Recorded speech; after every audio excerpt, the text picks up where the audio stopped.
Good evening. Thanks very much for joining us on Business 360. The big breaking story coming in from the Reserve Bank of India. It has tightened the risk weightage for consumer lending from 100% to 125%. Now, this essentially means that banks and NBFCs will have to set aside higher capital buffers against the loans that they sanction. Now, the decision comes after the RBI governor had flagged concerns on the high rate of growth of consumer loans on multiple occasions, asking lenders to remain cautious. Joining us now are colleagues Lata and Ritu to explain the moves to us and the implications for banks as well as for NBFCs. Lata, Ritu, many thanks for joining us. Ritu, let me start by asking you, take us through the new norms, what the RBI has essentially said and what is on the exempt list so far.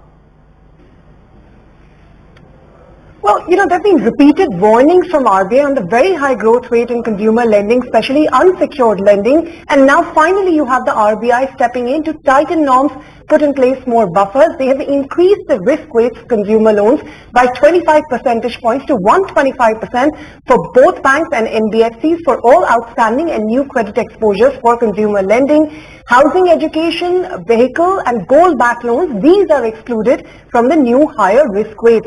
Now this essentially means that banks will have to put aside more capital buffers when lending to the consumer segment. Similarly, the risk weight for credit card receivables has also been raised by 25 percentage points to 150% for banks and 125% for NBFCs. Even in the case of banks lending to NBFCs, RBI says in cases where the current risk weight as per external rating of NBFCs is below 100%, the risk weight will be raised by 25 percentage points. In addition to all of this, RBI has also asked banks and NBFCs to review their current policies and put in place board-approved limits for the exposure to the consumer loan segment. Especially, it has highlighted in the case of unsecured lending. It has also said that all top-up loans against movable assets which are inherently depreciating, like vehicle loans, will have to be treated as unsecured loans for credit appraisal, prudential limits and other such purposes. Now, this is going to hit the NBFCs because the loans they get from banks might get tougher to get. Banks and NBFCs will also have to keep more capital for the loans they give in the consumer segment. Now, while banks are well capitalized, we'll have to see if this poses a challenge for the growth of the business. Remember, credit growth in the unsecured segment has been an outlier. We've been seeing 23-30% kind of growth rates at various lenders compared to an average credit growth of 12 to 14% for the country because of the high rise in loans, small value ticket loans from the fintechs, which are as easy as a click of a button, and that has resulted in record high borrowings even on the credit card segment. Well, Ritu, hang in there. Let me bring Lata into the conversation as well. Lata, will this surprise the market? Will this surprise banks and NBFCs? Because this is something that the governor has been cautioning about. Yes, the governor has been cautioning about, but this is a giant step. I don't think the market is prepared for this level of increase in risk weights. There were some people who were expecting higher provisioning on standard loans. That's one way of, slowing down. But this is a much more strong way of slowing down the flow of credit to unsecured areas. Now, let me give you the hierarchy of people who are going to be hit most. My sense is the NBFCs are going to be hit most. One, they get their money from banks. They don't raise money of their own. They don't have savings account. They raise money from banks. That amount will get less because banks have to keep more capital, and therefore banks will give less loans to NBFCs. So source of money for them gets impacted, and the loans they make to consumers which are not backed, unbacked, which are not vehicle loans or housing loans, those loans they have to set aside more capital in both ways. So end business also gets impacted, source of money also gets impacted. In my hierarchy, I think the Bajaj Finance, Tata Capital, Aditya Birla Capital, those were the guys who will be hit most. Housing finance will be exempt, and even vehicle financing. So Shriram Finance kind of guys don't get impacted so much. The next set will be the banks themselves because they will require more capital. Let me just take a minute to explain what do you mean by risk weight. Now, when you say 100% risk weight, capital adequacy for any loan, if a loan is 100 rupees, the 100% capital will mean 8%. 8% is the minimum capital that will have to be back any loan. If that is raised to 125, it means 10 rupees out of every 100 rupees will have to be capital. The remaining 90 rupees can be deposits. That's what this means. So for every loan, you have to put in 2 rupees more of capital. And capital is tough to get. So that's how the flow of loans to unsecured will slow down. Now, how will banks be impacted? Most banks have enough capital headroom, so they may not be immediately impacted. But here it is more a signaling device. RBI is telling them that I don't want you to lend more. So it will anyway slow down the amount of loans going to unsecured consumer credit. SBI has just about enough capital.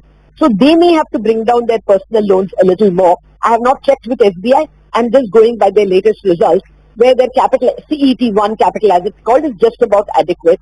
So if they have to keep more capital for even historical outstanding loans, they have to set aside more capital. That could make things a little tight for them. The third impact, as I see it, there could be a rise in bad loans in GNPA. Now I'll tell you why. There is a small category of people, and Sybil pointed out to that, who are borrowing from Peter to pay Pan. They have loans from banks. They are to service that, they take a loan from one NBFC. To service that, they take a loan from a fintech. These guys will be impacted because fresh loans will be hard to come by. So in the quarters to come, you may see a rise in GNPAs, gross NPAs in this category, consumer credit. And fourth, as I see it, I think the volume of derivatives in equity market could come down, because there would be people who would be taking loans from NBFCs to play this market. So that volume also can come down. You know, Lata, privately, and I know that this is something we've been talking about, privately many have been expressing concern about the possibility of a bubble in the unsecured loan market. Now, with this move, as you point out, it's a fairly aggressive move on the part of the regulator. Does that add weight then to that possibility? Oh, absolutely. I think the Reserve Bank proactively flagged this. And I remember even asking the Reserve Bank Deputy Governor, Mr. Swaminathan, in the monetary policy about whether they will go to the extent of taking action, or, they're only saying this. The Deputy Governor explained that they have, he gave those numbers which Ritu just told you, that whereas general credit is rising by 12 to 14% in all verticals, in unsecured loans and consumer credit, it is increasing between 23 to 30%. He gave those numbers on air. And he said at the moment it is only an advisory. But if the advice is not taken, we may have to resort to action. Those were approximately his words. And I think that what may have pushed them over the brink could be what Cholamandalam said in the conference call. In the conference call, Cholamandalam said that the category of new business loans, that part which has come from fintech, is showing NPA of 10%. They actually said that, which means that the fintechs are bringing them customers. These are largely personal loans. And maybe Reserve Bank saw this and as an additional data. Sybil also pointed out that loans under 50,000 rupees, those accounts are showing a higher tendency of NPA. It's risen from 4.2 to 5.4% NPA, June over June.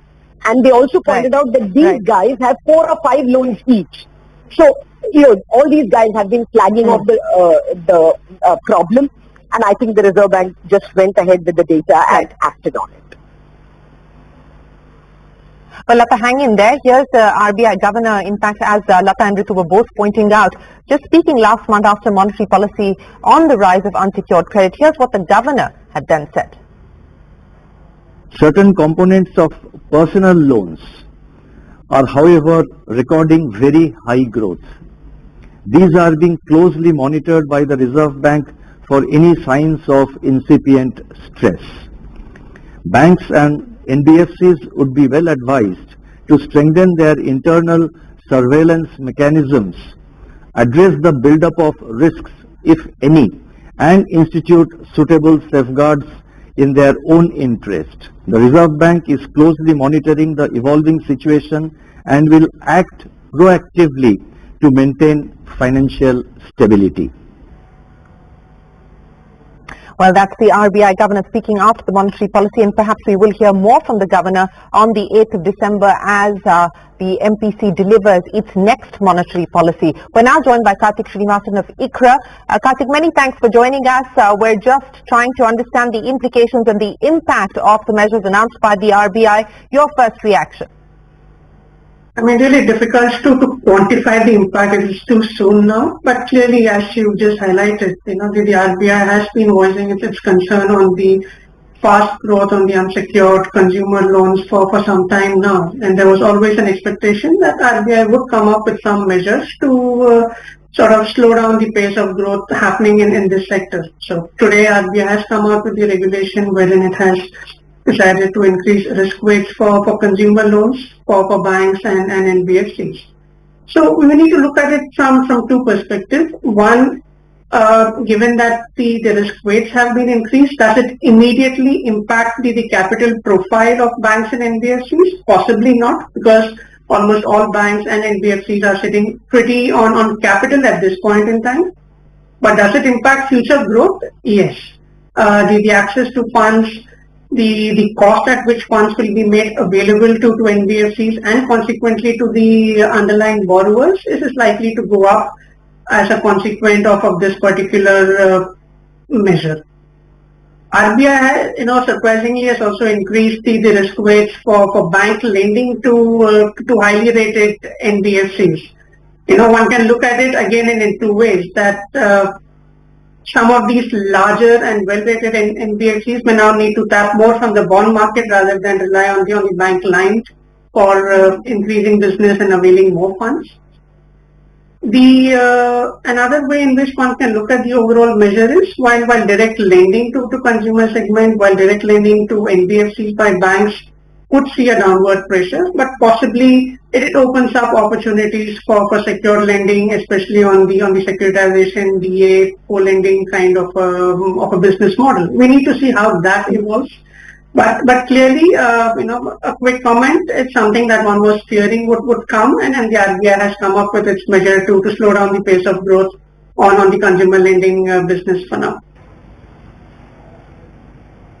So you do, Kartik, expect, some hit on the business for banks and especially for NBFCs after these increased risk weights are imposed, and that is with immediate effect. But Kartik, just to highlight for us, most of the banks that we've been speaking to during their earnings calls have been highlighting that they don't really have a very large unsecured retail portfolio that isn't backed by, sort of salaried accounts and such. Especially from the likes of large banks like SBI telling us they hardly have any exposure in the sub 50,000 rupee category, and the unsecured retail lending that they have is that of government employees where they have salaried accounts. So where is the concern really? Is it largely on the part of smaller NBFCs and fintechs, because banks don't seem to be giving out that signal? But I think we need to look at it. RBI is not getting into details as to, is a salary personal loan safer or not. RBI is just concerned or making a comment in general perspective on consumer loans. Second, from a bank's point of view, bank is a much more diversified institution as compared to any NBFC. A bank lending to NBFCs is just about 10% of its overall portfolio. Bank lending to unsecured consumer lending will again be a fraction of that. So immediate basis, as I said, the impact on capital, given that most of the banks are sitting pretty, would not be a matter of concern. But yes, this definitely would lead banks to have a relook at their risk policies, framework, and business model related to incremental lending to these segments. So till the time they finalize and streamline on that process, there could be some slowdown on the incremental lending which happens to this sector. Kartik, just broadly from the banks that you track closely, what are the ones that will see a higher impact? Because A, they may not have high enough capital buffers in place already, or two, they may have a disproportionately higher exposure when it comes to consumer lending.